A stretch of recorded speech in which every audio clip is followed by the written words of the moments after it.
Magandang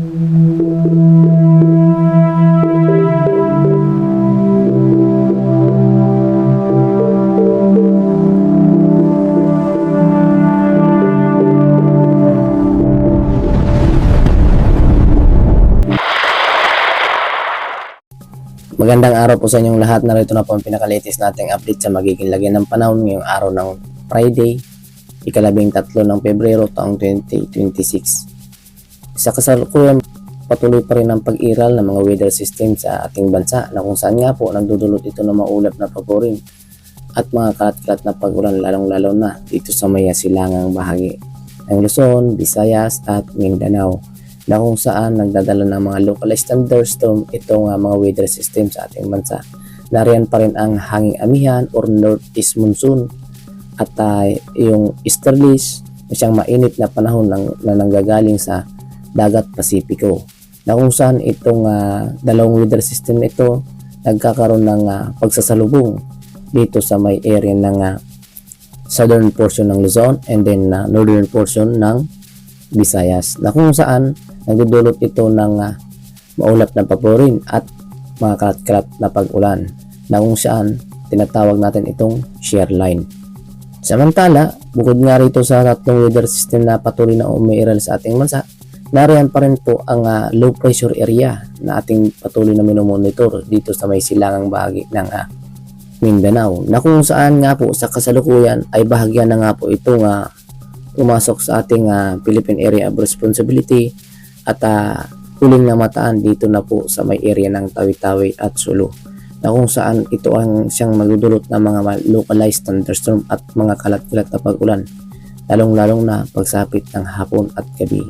At bukod nga rito sa low pressure area na nasa loob ng ating Philippine Area of Responsibility, meron tayong panibagong low pressure area na nabuo sa labas ng ating Philippine Area of Responsibility at huling namataan sa may kanlurang bahagi ng Palawan, na kung saan nasa labas naman po ito ng ating Philippine Area of Responsibility. Ngunit nagdadala ito ng mga localized thunderstorm na siyang nagdudulot ng mga pagtaas ng alon dito sa may kanlurang bahagi ng Palawan. Kaya po iba yung pag-iingat po ang ating mga kababayang mangisda na nais maglayag dito sa area. So mataas pa rin ang inaasahan natin mga pag-along dulot nitong mga localized thunderstorm. Kaya iba yung pag-iingat po mga kababayan. Samantala, para naman sa magiging track nitong dalawang low pressure area, makikita nga po natin sa pinaka tropical cyclone threat potential pagdating ng Pebrero 11 hanggang Pebrero 17, makikita natin na dito sa may kanlurang bahagi ng Palawan may posibleng mabuo, na kung saan nga po sa kasalukuyan nga po atin nang namamataan dito sa may kanlurang bahagi ng Palawan na nagkakaroon ng sirkulasyon or sinyalis ng pagbuo ng masamang panahon. At itong nasa may kanluran naman po ng Zamboanga Peninsula at inaasahan din natin na posibleng tumawid lang ito ng Palawan or papalabas ng ating bansa. At sa kabutihan nga po ay mababa ang tsansa na maging ganap na bagyo itong dalawang low pressure area na ating namamataan dito sa may area ng Tawi-Tawi at Sulu, na kung saan posible nga lang po itong dumaan dito sa may Palawan na hindi natin namamalayan. Ngunit ito ay magdadala ng maulap na papurin at mga localized thunderstorm, o kaya naman po iba yung pag-iingat pa rin po ating mga kababayan dahil po sa mga biglaang buhos na malalakas na pag-ulan na dulot nitong nasabing masamang panahon, na kung saan posible pa rin ang mga localized flooding sa mga mababang lugar at pagguho ng lupa sa mga mabubundok na lugar.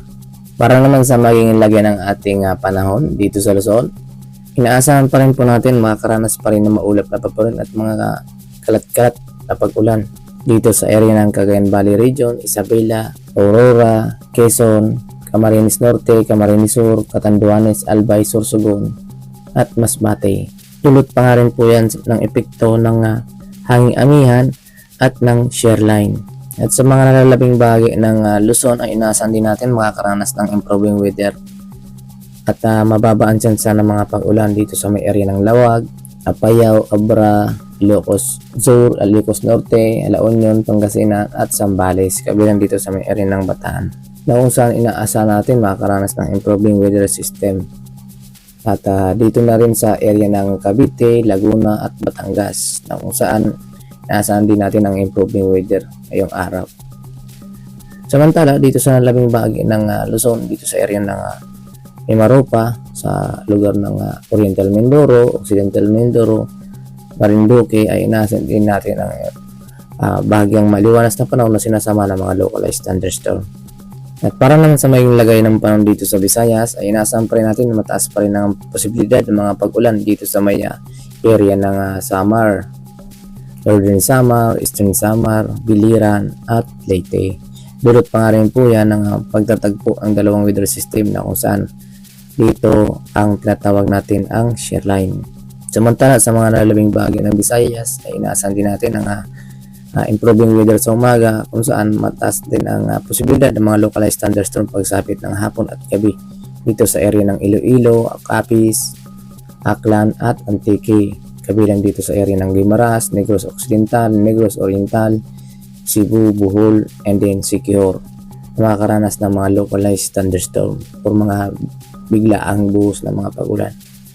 Ngunit hindi ibig sabihin po nito ay makakaranas ng localized thunderstorm ay hindi na po tayo makakaranas ng maliwalas na panahon. Kung saan makakaranas ng maliwalas na panahon sa umaga at pagsapit ng hapon at gabi, doon po tumataas ang mga inaasahan natin ng mga localized thunderstorm po, mga kalat-kalat na pag-ulan.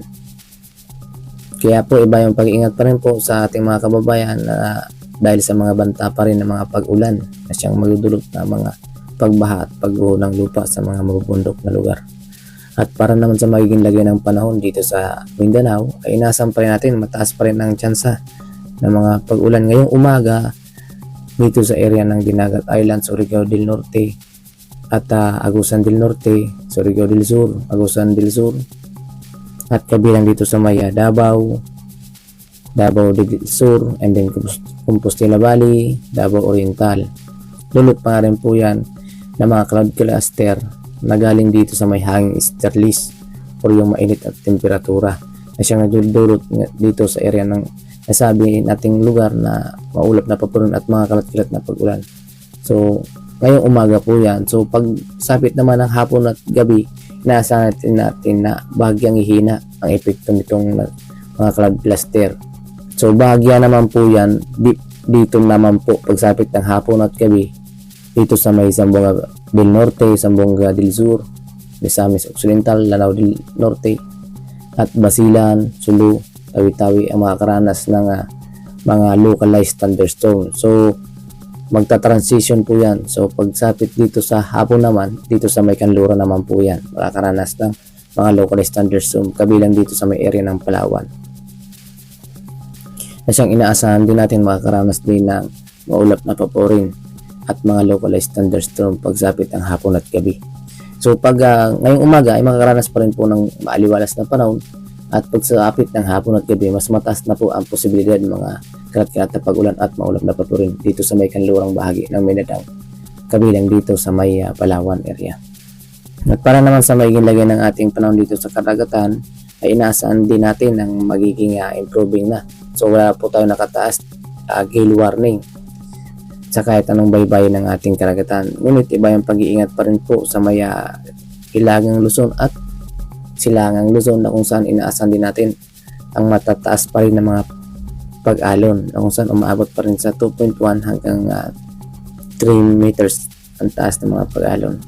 So mapanganib pa rin po sa mga kababayan natin na may mga maliliit na sasakyang pandagat. So iba yung pag-iingat pa rin po. At samantala sa mga nalalabing bahagi ng ating bansa o sa ating mga nalalabing seaboard ay inaasahan din natin ang slight to moderate ang magiging lagay ng ating panahon sa ating karagatan. So ayan nga po ang magiging lagay ng ating panahon ngayong araw. Iba yung pag-iingat na lang po at paghahanda upang makaiwas po tayo sa malubhang epekto at sa mga kapahamakan na dulot nitong mga weather system. Maraming salamat sa inyong pagtutok and God bless us all guys. At huwag kalimutang patuloy na antabayan ang mga susunod nating ulat panahon.